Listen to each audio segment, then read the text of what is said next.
Si me preguntás qué superpoder podés tener como fotógrafo, te voy a decir que el número uno, el más importante, es poder analizar la iluminación en una escena. ¿Por qué? Porque esto te va a permitir replicarla y poder aplicarla en tu fotografía diaria. Para esto, hoy nos vamos a basar en 4 conceptos. El primero de ellos es la suavidad versus la dureza de la luz. El segundo es la dirección de la luz. El tercero va a ser la cobertura de la luz.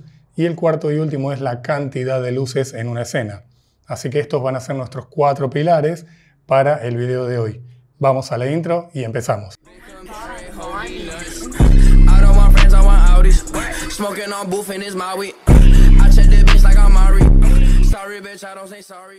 Bienvenidas y bienvenidos de nuevo a mi canal. Mi nombre es Rodrigo Lancilota, soy fotógrafo, retratista e iluminador.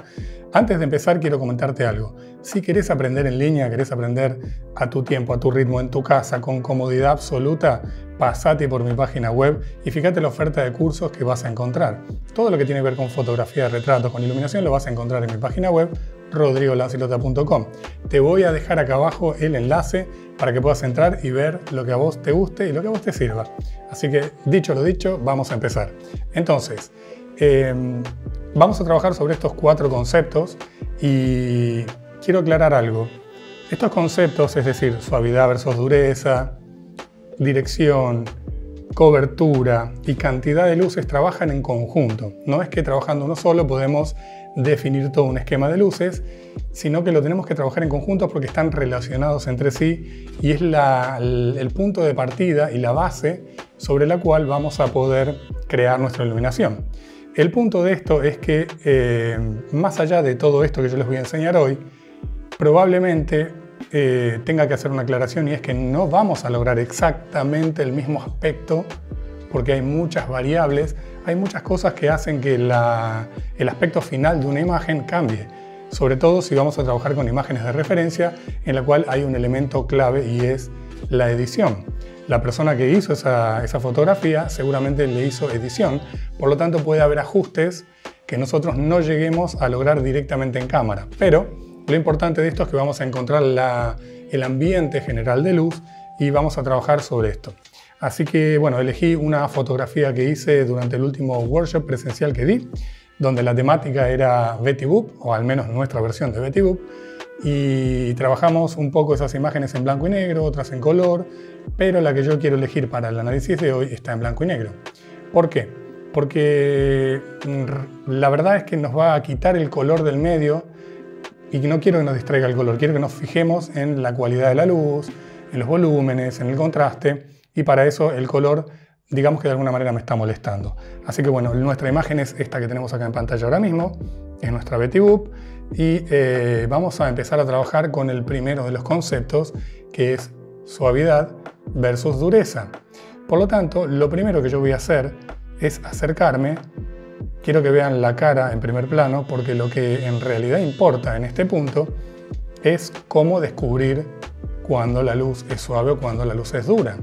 Y se hace de una manera muy simple, y es observando los bordes de las sombras. Es decir, observando si los bordes de la sombra son definidos, como es el caso que estamos viendo, o si son transicionados. Es decir, si tenemos un borde de sombra que no es determinado, que tiene una transición y va difuminándose desde la sombra hasta la luz, cosa que en este caso no está pasando. ¿Por qué es importante entender esto? Porque cuando el borde de una sombra es definido, estamos ante una proyección de luz dura. Y por otro lado, cuando el borde de la sombra es difuminado, estamos ante una luz de proyección suave. Esto nos da una nueva ventaja, y es entender si la imagen que estoy mirando de referencia se iluminó con luz suave o luz dura. Pero hay algo más que necesito saber para después replicarla. Por lo tanto, lo interesante y el concepto que necesitamos poner encima de la mesa para este ejemplo es el de tamaño relativo o tamaño aparente de la fuente de iluminación con respecto al modelo.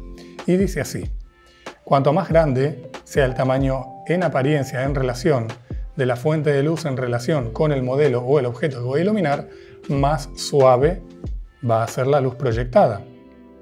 Y al revés, cuanto más chico sea el tamaño de nuestra fuente de luz en relación al objeto o modelo al que voy a iluminar, más dura va a ser la fuente de luz. Por lo tanto, acá entran en juego varias variables, valga la redundancia. Una de las primeras variables es que el tamaño es relativo y no es absoluto. Yo puedo tener una fuente de luz muy grande, pero relativamente con respecto al modelo, si está muy lejos, y acá entra la distancia, si está muy lejos, esa fuente de luz relativamente desde el punto de vista del modelo va a ser chica. Cuanto más la aleje la fuente de luz, si yo soy el modelo, cuanto más aleje mi fuente de luz, más chica la voy a ver en relación a que si estuviese más cerca. Por lo tanto, esa es la medida real que tenemos que tomar en cuenta para entender si una luz va a ser suave o dura a la hora de proyectarla. Por lo tanto, resumimos, más grande en relación la fuente de luz con respecto al modelo, luz más suave. Más chica la fuente de luz en relación al modelo que vamos a iluminar, más dura va a ser la iluminación. Si volvemos a nuestra imagen, vamos a ver que en este caso la luz principal, que es la que cuenta la historia, está bien, es la que está iluminando su cara, su cuerpo y está dándole el carácter a la imagen, es una luz dura. ¿Por qué? Porque realmente los bordes de las sombras proyectadas son definidos. ¿Está bien? Acá hay una consideración a tener en cuenta y es que tenemos que buscar sombras proyectadas y no volúmenes escondidos. ¿Cuál es la diferencia entre uno y otro? Muy simple. Una sombra proyectada es una sombra que está producida por un elemento saliente. En este caso, en el caso de nuestra imagen, la nariz. La nariz proyecta una sombra sobre la mejilla y esa sombra me está dando un borde definido. Algo distinto es un volumen escondido, que es el caso del pómulo. Si se dan cuenta, en el pómulo sí tenemos una cierta transición de luz a sombra, se va difuminando la sombra hasta la luz, pero esto no es una sombra proyectada, sino que es un volumen que está recibiendo luz, en este caso la mejilla, pero por su forma redondeada la luz se va perdiendo en donde las zonas en las cuales no está incidiendo. Por lo tanto, por la forma redondeada del volumen se genera una sensación de difuminación, pero en realidad la luz es dura. Por lo tanto, lo que tenemos que buscar en este caso es una sombra proyectada. En este caso tenemos la nariz, tenemos la misma pera o la barbilla, ¿sí?, que proyecta una sombra en su cuello con un borde extremadamente determinado y definido. Por lo tanto, no hay dudas de que la luz es una luz dura, ¿sí? De hecho, si se quieren fijar en la boca, también el labio inferior proyecta una sombra con un borde totalmente definido y cortante. Así que, sin lugar a dudas, mi luz principal es una luz dura. Entonces ahora ya sabemos cómo determinar si la luz es suave o es dura. Vamos a pasar al siguiente concepto, que es el concepto de dirección de la luz. Para esto, lo que vamos a hacer es, una vez más, y te vas a dar cuenta muchas veces durante este video que la clave está en observar las sombras, que la dirección la vamos a descubrir a través de observación de sombras, sobre todo de dónde se proyectan esas sombras. Si esas sombras se proyectan hacia abajo, hacia arriba o hacia un lateral, nos va a dar la posición exacta de la proyección de nuestra fuente de luz. Por oposición, es decir, la luz viene del lado opuesto exactamente de donde se proyectan las sombras. ¿Está bien? Por lo tanto, vamos a mirar un poquito más acá, vamos a alejar hasta ponerla en completo. Esta es una foto que hicimos en un plano americano, es decir, de mitad de muslo hacia arriba. Y elegí esta en particular, si bien tenía de cuerpo entero y demás, porque quería que, si bien esta no es una foto compleja en su iluminación, sí es bastante práctica y es muy efectiva para la parte didáctica y para que puedan entenderlo bien. Así que, viendo la foto en plano completo, lo que vamos a hacer es analizar dónde está la dirección de la proyección de las sombras. Por lo tanto, yo puedo determinar claramente que las sombras se proyectan en dirección descendente, ¿sí? Viene desde arriba del encuadre a la izquierda la luz y va bajando hacia la derecha en una dirección, digamos que diagonal descendente. ¿Está bien? Siempre vamos a mirar la imagen de manera de que nos posicionemos hipotéticamente como si fuésemos la persona que hizo la foto, es decir, el fotógrafo, ¿sí? Por lo tanto, mirando como fotógrafo, a mi izquierda arriba está la luz porque las sombras se proyectan en la dirección opuesta. Por lo tanto, la dirección en este caso es arriba a la izquierda. Tiene un ángulo picado el cabezal de la luz porque las sombras van hacia abajo. Eso quiere decir que tiene una angulación descendente en una fuente de luz y produce una proyección de sombras hacia abajo, evidentemente. Bien, ahora, ¿cuál es el poder de la dirección de la luz? Bueno, es muy simple de entender. Si ustedes miran, en este caso en particular, que la sombra está de arriba hacia abajo de una manera diagonal, pero a la vez yo me doy cuenta que está lateral con respecto al modelo, no está frontal. ¿Por qué me doy cuenta de eso? Porque hay sombras. Ni más ni menos que eso, porque si no hubiese sombras en su lado derecho, según nosotros lo miramos de la cara o del cuerpo, estaremos ante una posición de luz frontal, más allá de que tuviese una inclinación o no el cabezal. En este caso en particular tenemos un patrón Rembrandt que lo descubrimos a través del rectángulo que vemos en la mejilla que está oscura. Este rectángulo de luz en la mejilla oscura me da la clave de que estoy ante un patrón Rembrandt, porque es lo que determina ese patrón. Por lo tanto, sé que mi luz no solamente está de arriba hacia abajo, sino que además está lateralizada, creando así volumen. Y acá está la clave de este truco. Cuanto más volumen quieras lograr en una imagen, más lateral tenés que ubicar tu fuente de luz con respecto al modelo. Y viceversa. Cuanto menos volumen quieras lograr, más frontal vas a ubicar la fuente de luz con respecto a tu modelo. ¿Sí? Ahora, acá hay un pequeño detalle a tener en cuenta.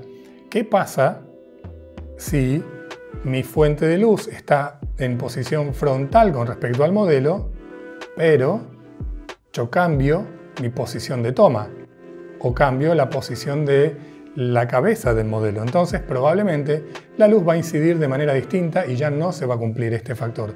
Así que vas a tener que tener en cuenta que si vas a analizar las imágenes de esta manera, lo que no debería de cambiar nunca es tu posición con respecto al modelo ni la posición del modelo con respecto a la luz, porque si no estaríamos cambiando de una manera indirecta la incidencia, el ángulo de incidencia de la luz con respecto a la cara de nuestro modelo. Así que bueno, ahora ya sabemos dos estrategias nuevas. Podemos analizar suavidad versus dureza en una foto de referencia y podemos analizar la dirección desde la cual fue proyectada esa luz. Por lo tanto, vamos a nuestro tercer concepto, que es la cobertura. Para entender la cobertura de la luz, tenemos que entender un poquitito antes un concepto que tiene que ver con la dispersión de la luz y cómo se proyecta la luz a través del espacio. Entonces, esto es muy simple. Yo siempre lo explico de una manera muy simple. Imagínate que la luz se proyecta como un cono.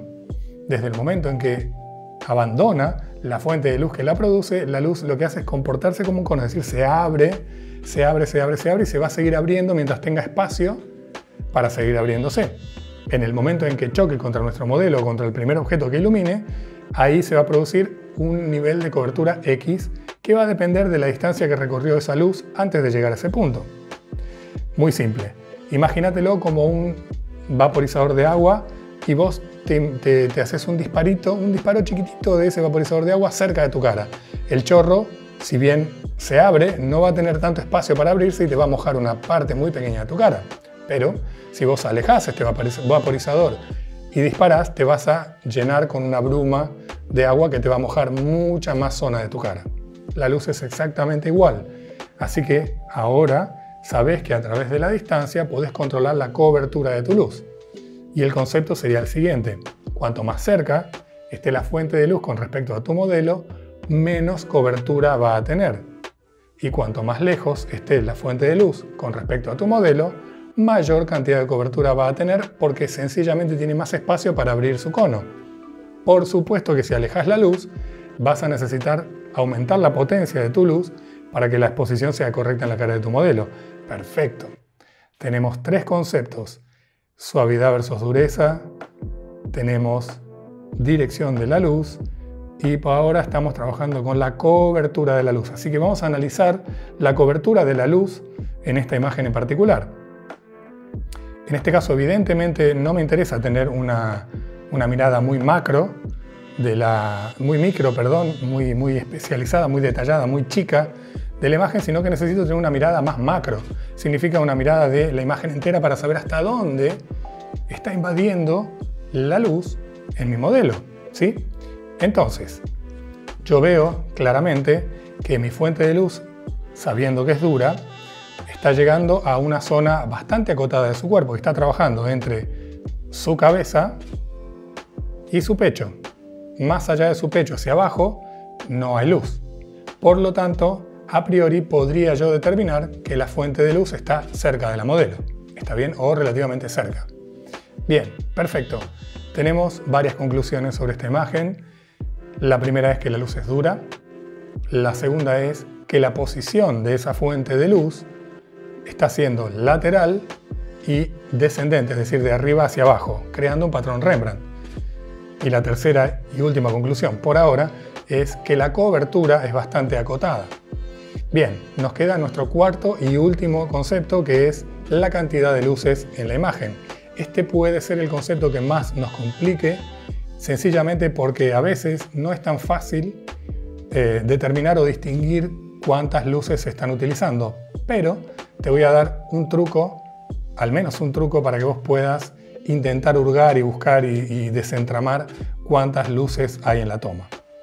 Bien, acá observando claramente y sencillamente, una vez más voy a dejar la toma en vista completa para ver toda la escena. Lo primero que me doy cuenta es que tengo una luz que es la principal, evidentemente la que estuvimos analizando hasta ahora, pero hay una segunda luz que es bastante evidente, que es una luz que parece venir desde la parte trasera. Esta función de la luz se llama luz de recorte y se utiliza normalmente para lograr despegar a la figura del fondo y generar una cierta tridimensionalidad que no la hay, porque nuestras imágenes son bidimensionales y son planas. Por lo tanto, yo tengo una luz de recorte que está separando un poco a la modelo del fondo y en este caso narrativamente funciona como un escenario, como la luz que habría en un escenario donde generalmente se utilizan luces de recorte además de las frontales o las laterales para iluminar al artista, digamos. Se supone que ella está en un escenario. A priori yo ya sé que hay dos luces. La primera, que es la luz principal, y la segunda, que es una luz de recorte. Ahora, si yo analizase esa luz de recorte, tendría que buscar, de la misma manera que busqué en la luz principal, alguna pista que me diga si esa luz de recorte es suave o es dura. ¿Está bien?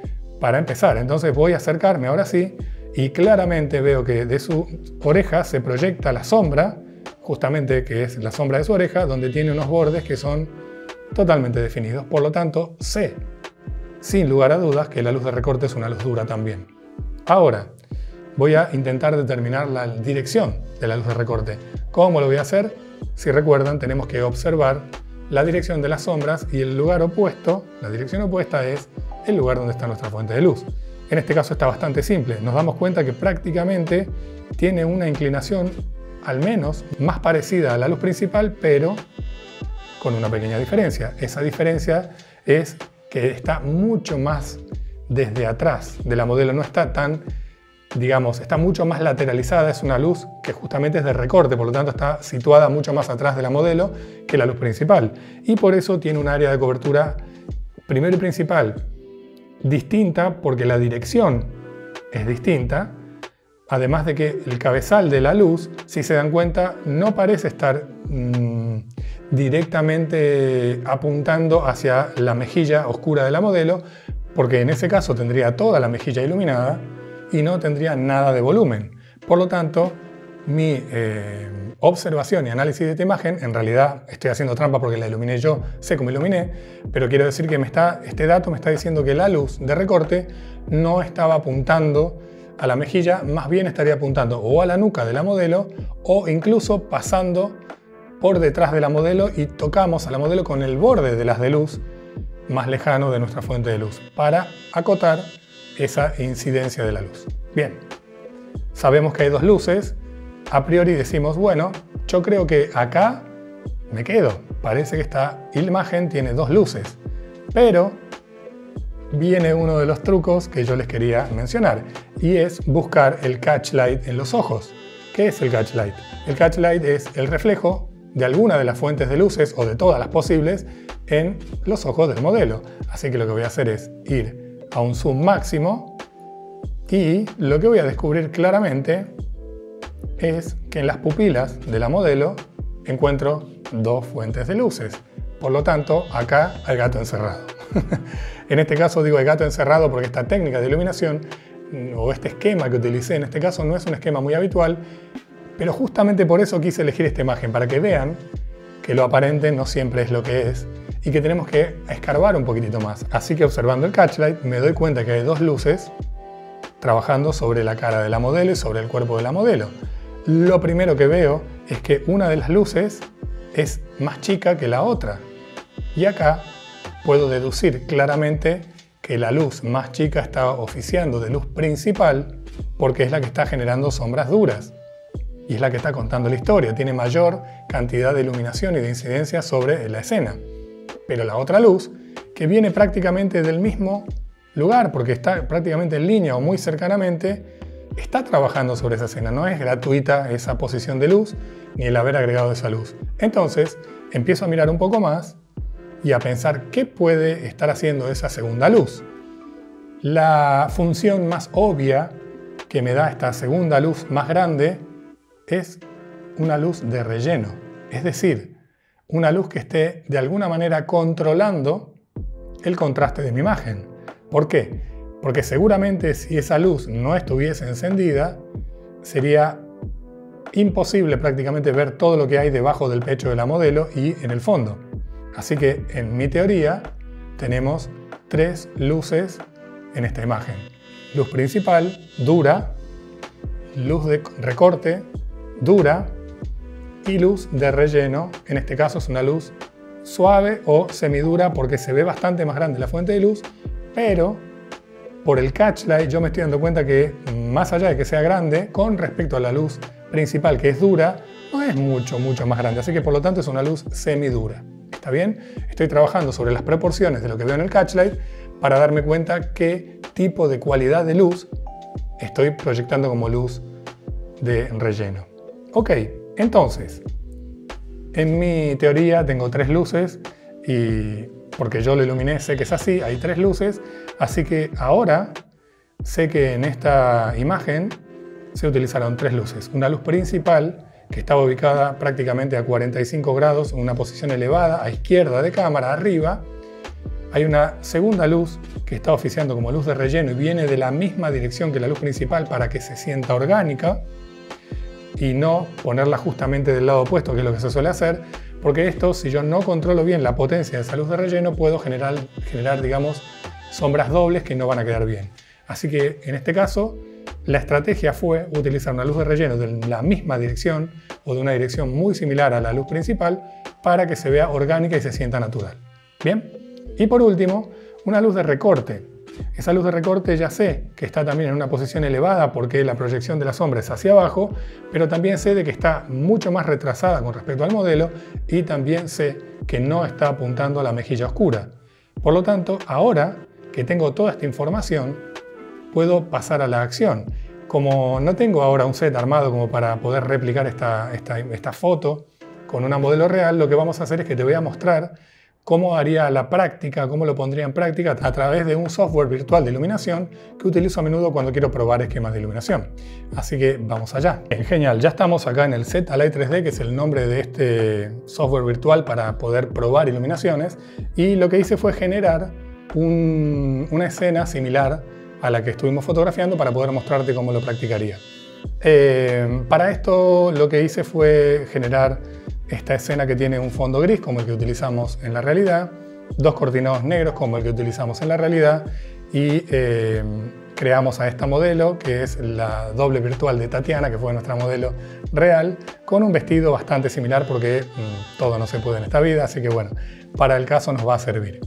Bien, ok, entonces lo primero que voy a hacer es alejar para que ustedes puedan ver cómo está esta escena armada hasta ahora. Esta luz que tengo ahora sencillamente está para poder iluminar y que vean un poquitito cuál sería el resultado si yo hiciese esa fotografía, y ese resultado lo van a ver acá.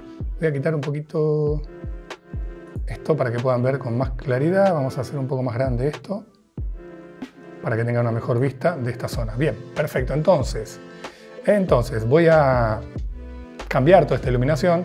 Lo primero que voy a hacer es eliminar esta luz. Total, ahora voy a empezar desde cero y como ven aparece que está toda oscura la escena porque realmente no estaría trabajando de esa manera la escena general si no hay luz. O sea, no habría luz independiente porque yo me ocupé de matar la luz ambiente a través de los parámetros de cámara. Bien, perfecto. Entonces, estamos trabajando con una cámara full frame en un formato 4.3, que es el mismo formato con el cual yo trabajo a menudo en mis fotos, con un lente 24-70 milímetros, que es con el que trabajé, y tenemos una velocidad de un 125 avos de segundo. F8, en este caso yo no trabajé con F8, vamos a bajar un poco ese diafragma, trabajé creo que con un F5, si no recuerdo mal. En todo caso es una cuestión de referencia, pero para que nos sirva para tener una idea general. Y con el ISO, creo que estaba en ISO, me parece que estaba en ISO 100. Vamos a poner ISO 100 y después, si no, lo cambiamos. Bien, ISO 100. Entonces estoy regulando todo lo que son los parámetros de cámara. Bien. Ok, entonces voy a poner una primera luz que es mi luz principal, que ya dijimos que es una luz dura, por lo tanto la fuente de luz tiene que ser una luz chica. En este caso voy a agregar un flash. Vamos a ver, o una luz de 250 watts, en este caso no pasa nada. Mis flashes son de 200 watts, así que vamos a utilizar una luz de 200 watts y la vamos a ubicar en una posición que sea bastante similar a la que nosotros creíamos que estaba. Es decir, dijimos más o menos a 45 grados, en una posición elevada, hasta lograr una luz que llegase de la cara, la cabeza hasta el pecho. Por lo tanto, acá lo que me doy cuenta es que necesito subir un poco más la potencia, la altura de esa luz, perdón, para lograr que la luz se corte en el pecho o más o menos. Así que bien, voy a trabajar sobre esto. Le voy a dejar esta cacerola que tiene ahora mismo puesta, que es esta cacerola que ven acá, porque es un elemento que es realmente una fuente de luz dura y va a replicar la fuente de luz, la calidad de la luz que yo usé en la escena real. Bien, entonces vamos a buscar esa posición, que en este caso yo lo estoy haciendo acá y lo voy a ver mucho más rápido porque tengo esta posibilidad y lo veo, pero ustedes en la práctica van a tener que ir probando y haciendo fotos. Si trabajan con luz continua, esto va a ser mucho más fácil porque lo van a ver igual que lo estoy viendo yo acá. Así que bien, ahí tenemos un Rembrandt, ¿sí? Pero todavía no está exactamente como quiero. Vamos a quitarle el anclaje. Cuando yo le quito este anclaje, deja de obedecer a que siempre apunta el cabezal de la luz a la modelo. Así que ahora puedo hacer lo que yo quiera.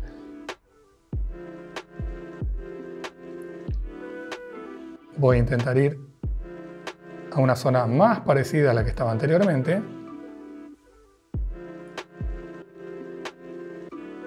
Ya prácticamente no tengo luz debajo del pecho. Tengo un Rembrandt. Quizá no sea exactamente igual, pero bueno, podemos intentar igualarlo un poco más. A ver ahí. Vamos a bajar un poco la altura. Vamos a mover un poco el cabezal. No tan picado, para ver si logramos que se empiece a parecer más a lo que teníamos. Ahí vamos, mejor. Fíjense que ahí tenemos ese Rembrandt que teníamos anteriormente, pero todavía estamos iluminando bien la cabeza. Perfecto, bien. Nuestra luz principal estaría seteada. Vamos a probar, vamos a hacer una toma. A ver cómo queda con esos parámetros. Realmente venimos bastante bien, bastante similar en exposición a lo que estábamos viendo en nuestra imagen real, pero ahora nos falta ubicar las otras dos luces. Lo primero que voy a hacer es ubicar la luz de recorte, que es la que más fácil tengo de ubicación para encontrar el estilo y el aspecto de la imagen original. Así que vamos a ir a agregar, digamos, la luz de recorte. Dijimos que era una luz dura, por lo tanto voy a empezar con una fuente de luz igual a esta. Yo tengo 3 flashes Godox AD200, por lo tanto voy a duplicar esta. Voy a primero seleccionarla. Vengo acá abajo y le voy a dar a duplicar. Así que ahora tengo otra luz igual. Como es una luz dura, también me va a hacer el recorte que estaba buscando. Y lo que voy a hacer es que lo voy a girar más o menos hasta ver, como les mostré antes, fíjense, si yo la apunto al lado de la mejilla, ven que invade mucho. Para mí igualmente la fuente de luz estaba un poco más adelante. Está un poquito más adelante porque yo me acuerdo que tuve que hacer este movimiento de llevarla hacia la nuca para que deje de invadir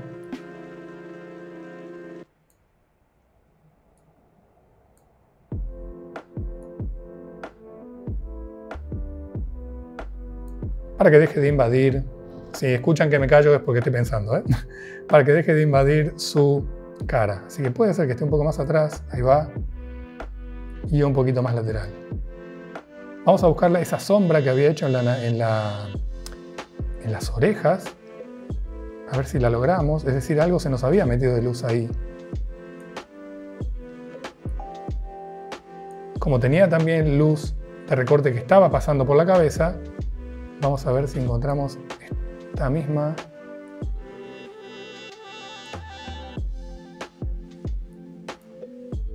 O sea, esto en realidad estamos intentando. Ahí va. Ahí lo tenemos. Un poquito más lejos. Un poquito más abajo.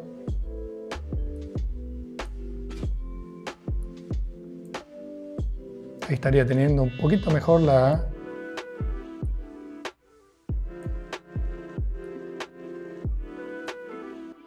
sombra de la oreja, pero me está pasando algo y es que se está proyectando muy hacia abajo esa sombra. Quiere decir de que estoy mal ubicado con la luz.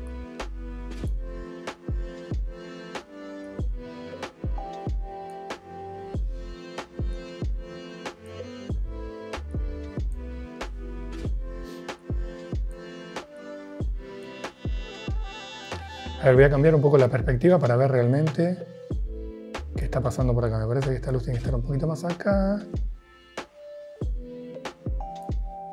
Un poquito más ahí. Y ahí sí tenemos la sombra. Y todavía la voy a llevar un poco más. Porque ya tengo la sombra de la oreja. Acá no sé si lo ven, espero que estén viendo el cursor. Yo creo que sí. Tenemos la sombra de la oreja. Pero quiero invadir aún menos. Ahí está, perfecto. Ahí no estoy invadiendo tanto. Y le tengo que dar un poco más de altura porque necesito que el pelo también quede recortado porque antes lo tenía recortado. Así que acá ven como en realidad la prueba y error es lo que nos va a ir llevando a tener una imagen bastante similar.